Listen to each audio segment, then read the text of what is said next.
Us presentem avui la tercera de les conferències sobre la guerra de successió i sobre el sòl moianès. Aquestes conferències, com ja sabeu, han estat organitzades per l'Associació Cultural Modigliano i han tingut el suport del Museu d'Història de Catalunya i de l'Ajuntament de Moià. La conferència d'avui és la que parla sobre Catalunya, la Gran Guerra Europea, revolució militar i estratègia internacional.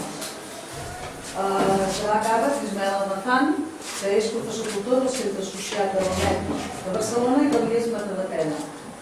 També col·labora com a investigador en el grup de recerca didàctica i patrimoni del Departament de Didàctica de les Ciències Socials de la Universitat de Barcelona.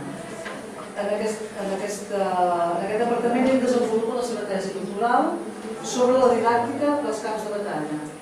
En aquesta tesi us puc dir que hi ha col·laborat mínimament el Elies Moianès durant els últims anys.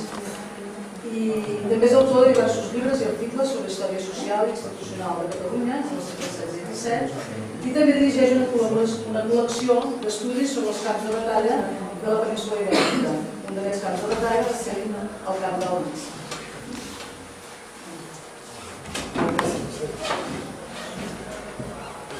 Bé, nosaltres som aquí avui perquè és el 300 aniversari de la batalla d'Almansa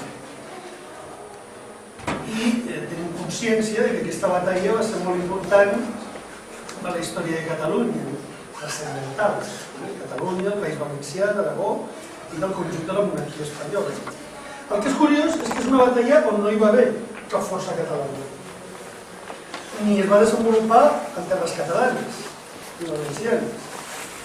Per al contrari, és una batalla on trobem forces franceses, castellanes, portugueses, angleses i holandeses.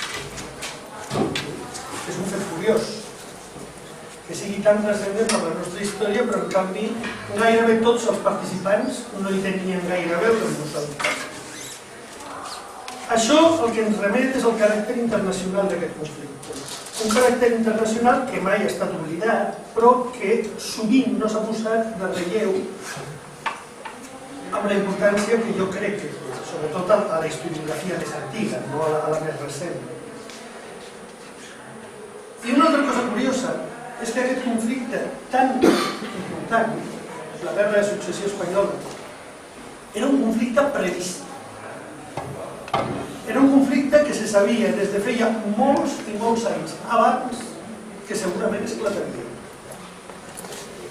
Un conflicte que, a més, si esclatava, arrossegaria les grans potències europees.